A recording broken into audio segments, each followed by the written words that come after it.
In February 1959, 9 experienced hikers set off into the Ural mountains of Russia.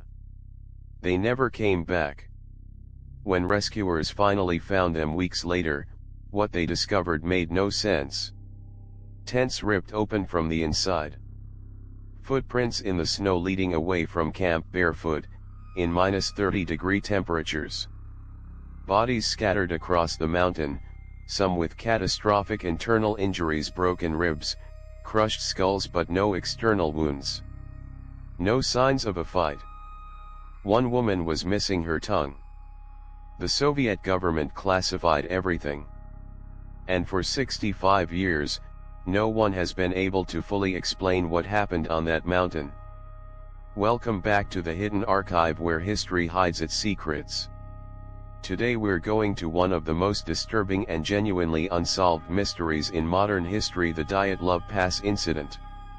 Subscribe if you're new here, a new mystery every week. Let's get into it. In January 1959, a group of 10 hikers set off from the city of Sverdlovsk in the Soviet Union, what is now Ekaterinburg, Russia.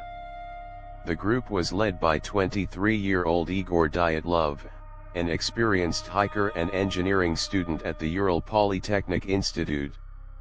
The others were his fellow students and graduates, all experienced mountaineers. This was not a casual trip.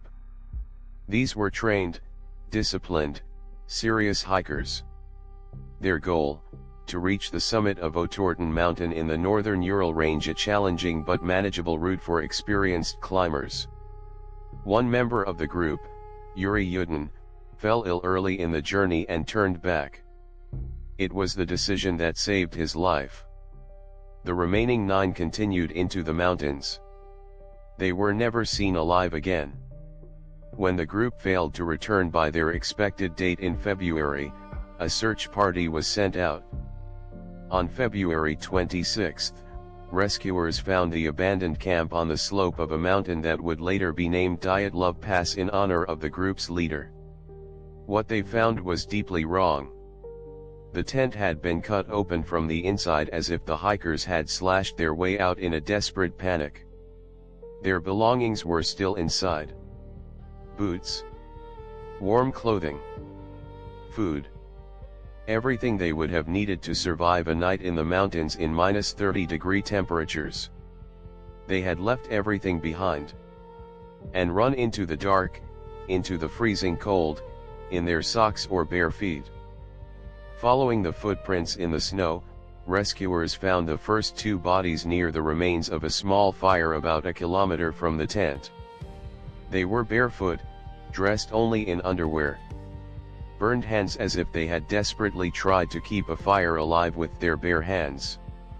More bodies were found scattered across the slope.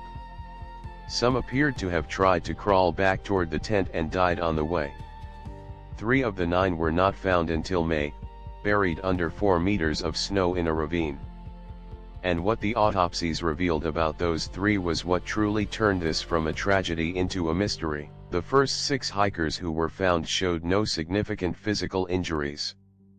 The official cause of death was hypothermia. They had frozen to death in the open. Tragic, but explainable if they had panicked and fled the tent. But the 3 found in the ravine in May told a completely different story. One had a fractured skull. 2 others had catastrophic chest injuries, multiple broken ribs, crushed sternums.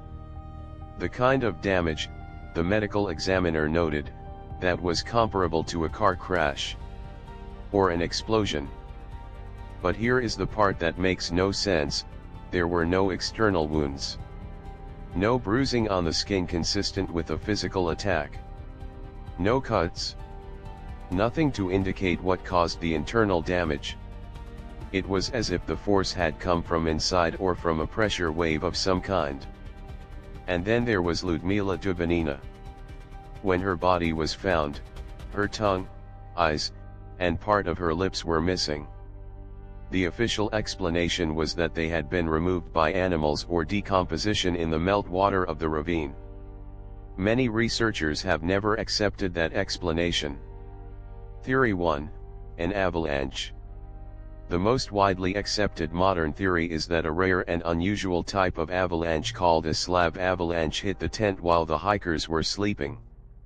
A slab avalanche can move in near silence, strike with enormous force, and then stop, which would explain the internal injuries without external wounds, and why the hikers fled without taking their equipment. In 2021, a team of Swiss avalanche experts used computer modeling to support this theory, showing that the specific conditions on that slope on that night made a slab avalanche possible. But critics point out that the slope where the tent was pitched was considered too gentle for an avalanche. And the tent was found partially standing, not buried. Theory 2. Military testing. The Ural Mountains in 1959 were a region of heavy Soviet military activity. Some researchers believe the hikers accidentally wandered into a military testing zone and were killed or driven out by a weapons test. Parachute mines, which detonate in mid-air and create massive pressure waves, have been suggested as a possible cause of the internal injuries. This theory is supported by reports of glowing orange spheres seen in the sky over the Urals in February 1959, reported by multiple independent witnesses, including another hiking group in the area. Theory 3. Infrasound. A more unusual theory suggests that infrasound, low-frequency sound waves below the range of human hearing created by wind moving over the mountain in a specific way, could have caused the hikers to experience intense panic, paranoia, and disorientation. Infrasound is known to cause feelings of unease and even hallucinations in some people.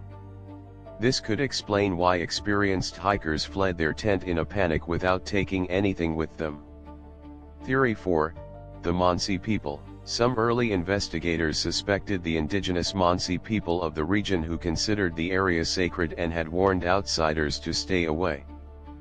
But no evidence of any human attack was ever found, and the Mansi were quickly cleared. What has always made this case harder to understand is the Soviet government's response. The investigation was closed within months, the files were classified, and the families of the hikers were told almost nothing. The official verdict: the hikers died as a result of an unknown compelling force. That phrase, unknown compelling force, has haunted this case for 65 years. In 2019, Russian authorities officially reopened the investigation and announced they had concluded the cause was an avalanche. But they refused to release all the files, and many researchers felt the investigation was not thorough enough. The classified documents from 1959 have never been fully released. Whatever Soviet investigators found on that mountain, they chose to hide it. 9 experienced hikers. A mountain they had climbed before. A night that should have been routine. And a mystery that has never been fully solved. The avalanche theory is the most scientifically supported, but it doesn't explain everything. The internal injuries. The missing tongue. The orange spheres in the sky. The classified files. What do you think happened on Dyatlov Pass? Leave your theory in the comments. Subscribe to the Hidden Archive, a new mystery, every week. Where history hides its secrets. End.